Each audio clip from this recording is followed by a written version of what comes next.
Hello friends, ಎಲ್ಲರಿಗೂ ನಮಸ್ಕಾರ. ರೇಖಾ ಅಡುಗೆ ಚಾನಲ್ಗೆ ಸ್ವಾಗತ. ಇವತ್ತು ನಾನು ಮಾಡ್ತಾ ಇರೋಂಥ ರೆಸಿಪಿ ಒಂದು ಹೆಲ್ತಿ ದೋಸೆ ರೆಸಿಪಿನೇ. ಸೊ ಮನೇಲಿರುವಂಥ ಬೇಳೆಕಾಳೆಲ್ಲ ಹಾಕಿ ಒಂದು ಮಿಕ್ಸ್ ದಾಲ್ ದೋಸೆ ಮಾಡೋದು ತೋರಿಸ್ಕೊಡ್ತೀನಿ.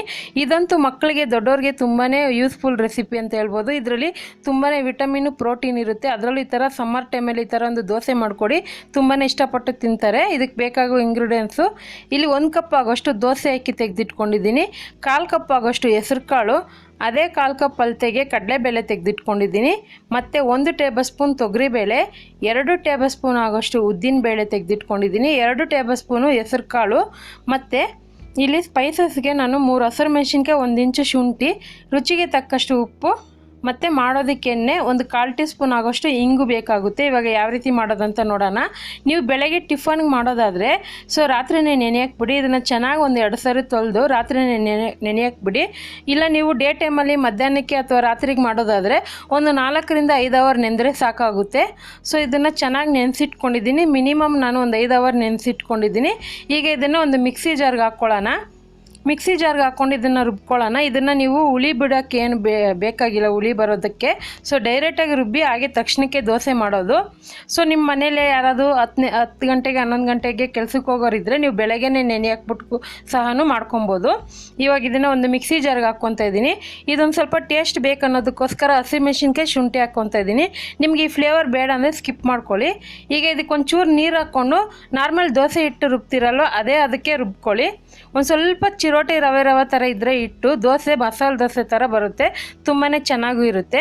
ಇಲ್ಲ ನಿಮಗೆ ಸಾಫ್ಟಾಗಿ ಸೆಟ್ ದೋಸೆ ಥರ ಬೇಕಂದ್ರೆ ಸ್ವಲ್ಪ ನುಣ್ಣಗೆ ರುಬ್ಕೊಂಡ್ರೆ ಅದು ಚೆನ್ನಾಗಿರುತ್ತೆ. ಇವಾಗ ಇದನ್ನು ಒಂದು ಬೌಲ್ಗೆ ಹಾಕ್ಕೊತಾ ಇದ್ದೀನಿ. ಹಾಕ್ಕೊಂಡು ಆ ಮಿಕ್ಸಿ ಜಾರಲ್ಲಿರೋದು ಒಂದು ಸ್ವಲ್ಪ ನೀರು ಹಾಕ್ಕೊಂಡು ಅದನ್ನು ಹಾಕ್ಕೊಂಬಿಡಿ.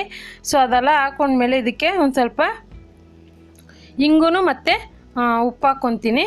ಇಂಗು ನೀವು ತಿನ್ನಲ್ಲ ಅಂದರೆ ಸ್ಕಿಪ್ ಮಾಡ್ಕೊಬೋದು. ಇಂಗು ತಿನ್ನೋದ್ರಿಂದನೂ ಚೆನ್ನಾಗಿ ಜೀರ್ಣಶಕ್ತಿ ಆಗುತ್ತೆ.